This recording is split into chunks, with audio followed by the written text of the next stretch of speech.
ከምን እንደምጀምር አላውቅም፣ ግን በቃ ማታ በተፈጠረው ነገር በጣም በራሴ አፍሬያለሁ። ድምፅ ሳልሰማ ገባሁ። ችግር የለውም። ጨረሽ? ቀን እኮ ሊዘጋብኝ ነው። ነይ ልዝጋልሽ። ትንሽ ያታግላል፣ ግን እየሞከርኩኝ ነው። አመሰግናለሁ። ታውቂያለሽ አይደል? በጣም ቆንጆ ነሽ። በጣም አመሰግናለሁ። ባዶ ሽጉጥ ነበር ግንባርሽ ላይ ገደግን የነበሩት። የምርሽ ነው? ባዶ ጥይት ነበረ ማለት ነው? አዎ፣ ድንገት እንኳን ሰይጣን አሳስቷቸው ብላችሁ ሳብ ቢያደርጉት ምንም አትሆኝም ነበር። እንዴት ፈርቼ እንደነበረ እኔና ፈጣሪ ነው። ምንድን ነው ንገረኝ። ያው ስለ ክላስ እና ደግሞ አሁን ላይ አንቺና ነብዩ ስላላችሁበት ጉዳይ ያው እንደ ጓደኛ እኔ ማድረግ ያለብኝ ነገር ማድረግ እንዳለብኝ ስለሚሰማኝ ስለሱ አንዳንድ ነገር ልናገር። ማለት አጎራን ሰምቶ እስኪ ስንደዋውል አብሮሽ ነበር እንዴ? አዎ፣ ሳውራ ሰምቶ እኮ ነው ከሻይኖች ብሎዝ ድረስ የመጣው። እንዴት እንደዚህ ነገር አደርጋለሁ? ዝጋ። በመጀመሪያ ይሄንን ምላስን እቆርጥልሃለሁ፣ ከዛ ደግሞ ማንም ሳያውቅ እገድልሃለሁ። አለቃ፣ እንዴት እንደዚህ ነገር ሰራ? እንደዚህ ያደርጉት ግን ምን አይነት ማስተባበያ አልፈልግም። አንተ ማን ነኝ ብለህ ነው የምታስብ? ምን እያደረግህ ነው አንተ? እኔ እኮ ለአንተ አስቤ እኮ ባዶ መሳሪያ አስታጥቀህ ጠላቶች ፊት አጋልጠህ ነው ለእኔ የምታስብልኝ? አባይ እኮ አንዴ ሳዳምጠኝ። ምንድን ነው የማዳምጠው? ንገረኝ እንጂ ምንድን ነው የማዳምጠው? ቢያናድደ ሰው እንዳትጎዳ እኮ አስቤ የለም። እና የሆነ እንደሆነስ ማየ እንዳላወቃቱም እንጂ ሁሉም ነገር ታውቂዋለሽ። ቅድም ከዘርፌ ጋር ቁጭ ብላችሁ ስታወሩ የነበሩትን ማወቅ እፈልጋለሁ። ይኸውልሽ ፌበል፣ አንቺ ሁሉ ነገር ላይ ጥልቅ ማለት አቁሚ። የሁሉንም ነገር አንቺ ማወቅ የለብሽም እኮ። እንዴ ማየ፣ እኔ ምንም ነገር እንደማልደብቅሽ ሁሉ አንቺም ደግሞ ምንም ነገር ደብቂኝ አልፈልግም። ስም አይደለም ምን ገጠር ውስጥ ያለ አንድ አባትሽ ወንድም አለ። ይህንንም ያደረገው አባትሽ ለሱ አድርጎለታል። ግን ውክልና ሰጥቶኛል። ሁሉንም ነገር ማስጨረስ ይችላል። አባትሽ ሲጠፋ ይህ ወንድሙ በስሙ አዝሮለት ነበረ። ይህን አድርጎ ነው የጠፋው። ፌበን እቤት ውስጥ በሹክሹክታ እየሰማችው ሚስጥር እናቷ ወይዘሮ ፍቅርተን ካልነገርሽኝ ምንድን ነው አንቺና ዘርፌ እያወራችሁት ያላችሁት ሚስጥር አለ በማለት ዊጣርጊታ ይዛታለች ማለት ነው። እሷም ግን ልጄ ይቅርብሽ፣ ይሄ ነገር ለአንቺ የሚጠቅምሽ አይደለም፣ እንግዳውስ ደግሞ ግዴታ ከሆነ ዝግጁ ከሆንሽ እኔ እነግርሻለሁ እያለቻት ትገኛለች። እሷም የጠየቀቻት አዎ ንገሪኝ ዝግጁ ነኝ ነበር ያለቻትና እንግዲህ ይኸውልሽ ልጄ ይሄ ቤት በእኔ ስም አይደለም ያለው። አባትሽ ያኔ ጥሉን ሲጠፋ ወንድሙ በጣም ሩቅ ገጠር ቦታ አለና በሱ ስም ነው ያደረገው። ውክልና ግን ለእኔ ሰጥቶኛል። ሀሳብ እንዳይገባሽ ሁሉንም ማስተካከል እችላለሁ ነበር ያለቻት። እንዴ እማዬ እንዴት ነው በእኛ ስም ያልሆነው? እንዴት አባዬ እንደዚህ ሊያደርግ ቻለ? በማለት እንግዲህ ያዙ ይልቀቁኝ ለማለት ሞክራ ነበር እና ወይዘሮ ፍቅርተ ግን ያንን እንዳትል ውክልና በእኔ ስም ነው ብላታለች ማለት ነው። እና ቢሆንም አባቴ ስትል እንዳትጨርሹ ነበር ያለቻት። እንግዲህ ማን ነው የፌበን አባት ማን ነው? ለምንድነው ጥሏቸው የጠፋው? ስለሱ ሲነሳስ ወይዘሮ ፍቅርተ ለምንድን ነው ያንገበገባት የሚለው ጥያቄ ፈጥሮብናል። እሱንም አንዳንድ ሚስጥሮችን ብቅ ብቅ እያደረግን የምናወራ ይሆናል ማለት ነው። ሰላም ጤና ይስጥልኝ ውድና የተከበራችሁ የቻናሌ ቤተሰቦች ሁላችሁም ሰላም ብያለሁ። በያላችሁበት ሰላማችሁ ብዝት ተረፍረፍ ይበልልኝ። ለቻናሉ አዲስ የሆናችሁ ሰብስክራይብ እያደረጋችሁ ነባሮችም ላይክ እያደረጋችሁ ለምታበረታቱኝ ሁላችሁንም ከልብ አመሰግናለሁ። ጽጌረዳ እንግዲህ የመጀመሪያው የብቸኝነት ኑሮዋን ጀምራው ትገኛለች ማለት ነው።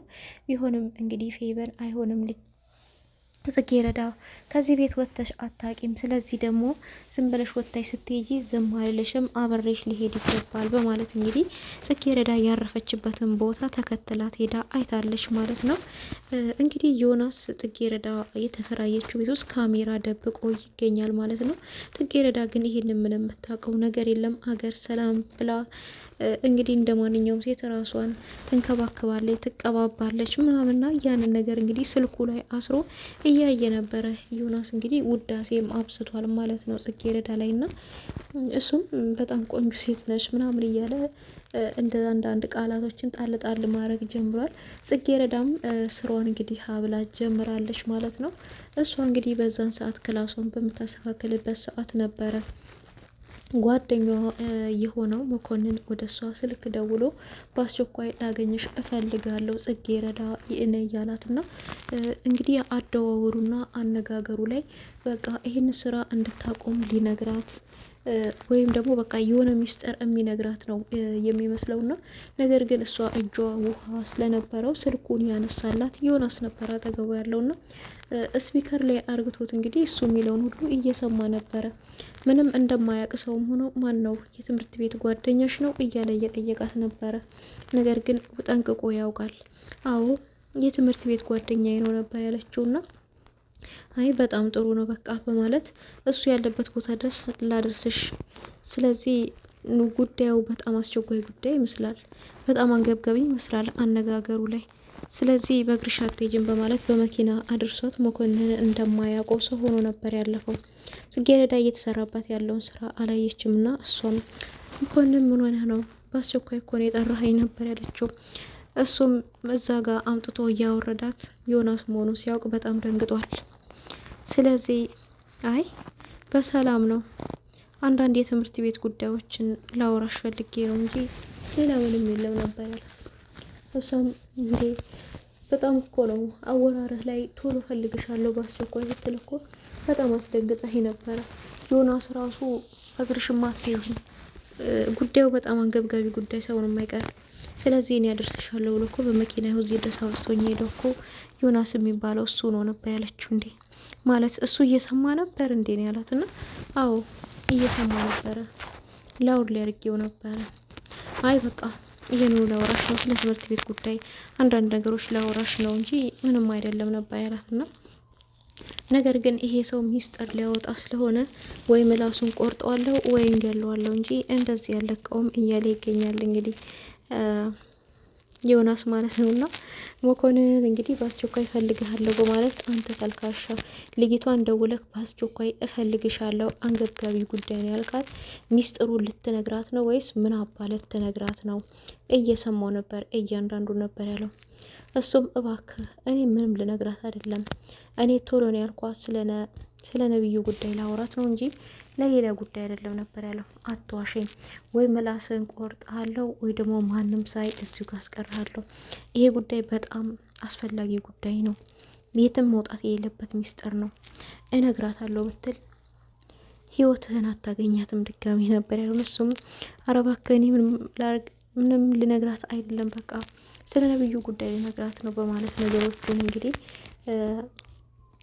አሳልፎ ይገኛልና ነገር ግን መለስ በማለት እሱ ካጠገቡ ሲሄድ እሺ ቆይ እሰራልሃለሁ አንድ ቀን እያለ እንግዲህ እየዛተበት ይገኛል። መኮንን የጊዜ ጉዳይ ነው እንጂ ዮናስን አንድ ቀን እንደሚከዳውና ጽጌረዳንም ከዚህ አስቸጋሪ የገባችበት ሁኔታ ውስጥ እንደማይወጣት እንግዲህ የሆነ ጭላንጭል ተስፋዎች ይታዩናል ማለት ነውና አቶ መስፍን እንግዲህ በጣም ነበር የተናደደው። ቤት ገብቶ እንዴት ባዶ መሳሪያ ይዤ ጠላቶች ፊት ሄድኩ፣ እንዴት ማኑ ክላሴ የገባው ማለት እንግዲህ ሳለብሶ ሳትገብርሶ ሳሎን ላይ ቁጭ ብሎ ነበረ።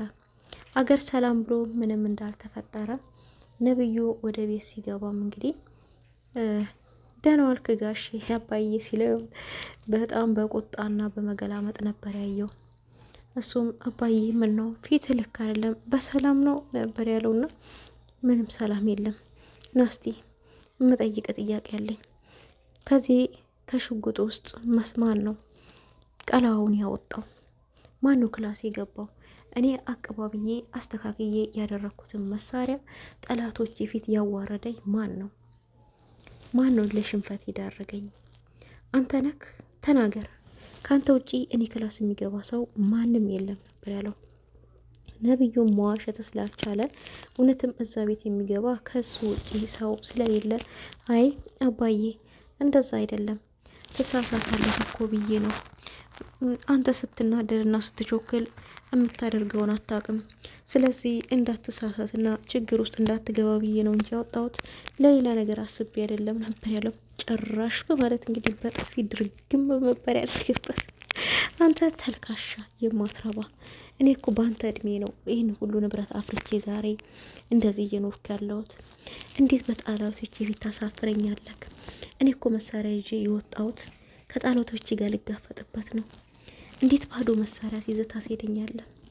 መቼ ነው ሰው የምትሆነው? መቼ ነው የምታስበው? እንደ ሰው የምታስበው አንተ ውርጋ ወጠጤ እያለ እንግዲህ ነብዩን በቃ ከዱላው ባሻገር ስድቡ ያቆስላልና ነብዩ እንግዲህ ምን ማድረግ አልቻለም። አባዬ በቃ ይቅርታ፣ እኔ እንደዛ አላሰብኩም፣ ወንጀል ውስጥ ትገባብኛለህ፣ ሌላ ችግር ይፈጠራል ብዬ ነው በማለት ነበረ ያለውና እንግዲህ ይህንን ነገር ያየችው ፍቅርተ ናትና ለወደጉም ለክፉም ከቤት ስትወጣ ቀለቧ ውስጡ መኖርና አለመኖሩን አረጋግጥ፣ በጠላት እጅ ላይ ሊጥልህ ይችላል ነበር ያለው። ምክንያቱም ግን እሱ የሄደው ሴትን ሊመታ ነው። ከጠላቶች እንደ ከወንድ ጋር እንኳን ቢሆን የሚጋጥመው እንግዲህ መሳሪያ ይዣለሁ ብሎ ሊተኩሰው ሲል ባዶ ሲሆን ያው ውርደት ነው የሚሆንበት ለሱና ወይዘሮ ፍቅርተ እንግዲህ ለዘርፌ እየነገረቻት ነበረ። ዘርፌ ደግሞ እኮ ባዶ መሳሪያ እኮ ነው ለሽ ደቅኖ ያለበት የነበረው፣ ምንም የለውም ባዶ እኮ ነው ነበር ያለቻት። እንዴት አየሽው ነበር ያለቻት። አይቼዋለሁ፣ እኔ እኮ ነኝ የተቀበልኩት አይደል እንዴ፣ ባዶ ቀለዋ እኮ ነው ምንም የለበትም። ወይትዬ እኔማ እንዴት እንደደነገጥኩ፣ እንዴት ሰውነቴ ሁሉ እንደተንቀጠቀጠ ነበረችው ያለችው ዘርፌ። እውነቷ ነው። ግን የልጇ ጉዳይም ቢያሳስባትም የኔ ልጄ ምን ሆና ይሆን ብቻዋን፣ በልተሽውን፣ ጠጥተሽውን፣ ተኝተሽውን፣ ምን ሆነሽውን እያለች እየተጨነቀች ነው። እንግዲህ ፌበንም ጥሩ ቦታ እንዳረፈችና በቃ ጥሩ ሁኔታ ላይ እንዳለች ብትነግራትም ግን ውስጧ ሊያርፍላት አልቻለም ማለት ነው። ፌበንም የራሷን ስራ ጀምራለች። እሱም እንግዲህ ነብዩን የራሷ ለማድረግ ደፋ ቀና ማለት ነው። ነብዩን ምን እንደምልክ አላቅም፣ ነገር ግን ያን ማታ የተፈጠረውን ይላኩልህ ነገር በጣም ከባድ ነው። ይቅርታ አድርግልኝ፣ በቃ ሌላ አማራጭ ስላጣው ነው ከዛ ውጭ ነበር ያለችው። እሱም አይ ምን ይቅርታ ያስፈልገዋል፣ አንቺ እኮ ለእኔ ብለሽ ነው ሁሉንም ያደረግሽው፣ ደግሞ ማድረግ ያለብሽ ነገር ነው ያደረግሽው ነበር ያላትና ግን ማድረግ ያለባት ነገር ሳይሆን ፌበንን ነገር ያደረገችው ጽጌረዳና ነብዩን ለማጣላት ነው ማለት ነውና እንግዲህ እሷም እናቷን በአጋጣሚ ለብቻዋ ስታገኛት ያው የተደበቀው ሚስጥር ወይዘሮ ዘርፌና ወይዘሮ ፍቅርተ ብቻ የሚያውቁትን ካልነገርሽኝ እያለቻት ነበር የምትገኘው። ምንድን ነው በእነሱ ሁለቱ ሴቶች መካከል ያለው ሚስጥር? እንደዚሁም ደግሞ የአቶ መስፍን ለ20 ዓመታት የደበቀው ሚስጥር ምንድን ነው? ወደዚህ ዞር ስንል አቶ መስፍን ጋር ስንሄድ አቶ መስፍን ባለቤቱ የለችም፣ ወይ ደግሞ የነብዩ እናት የለችም። እንደዚሁም ደግሞ የፌበን እናት ጋርም ስንሄድ ፌበን አባቷን አታውቅም። የፌበን አባት የት እንዳለ አይታወቅም። እንደዚሁም ደግሞ ወይዘሮ ዘርፌም ጽጌረዳ አባቷን አላስተዋወቀችም፣ ትቶ እንደጠፋ ብቻ ነው የምትናገረውና ያው በጣም እንትን የሚለው እንግዲህ መጨረሻ ላይ ዞሮ እንግዲህ የፌበንና የጽጌረዳ አባት አንድ እንዳይሆኑ ነው መጨረሻ የተደባበቀው ሚስጥር ያውጡልን እያልን እንገኛለን። እንግዲህ ጽጌረዳ ድራማ ደስ የሚል አስተማሪ ድራማ ነው ማለት ነው። ቀጣይ ምን ይሆናል የሚለውን ይዤላችሁ መጣ ይሆናል። እስከዛው ድረስ እንግዲህ ለቤቱ አዲስ የሆናችሁ ሰብስክራይብ እያደረጋችሁ፣ ነባሮችም ላይክ እያደረጋችሁ ለምታበረታቱን ሁላችሁንም ከልብ እናመሰግናለን። አሁንም አብሮነታችሁ አይለየን።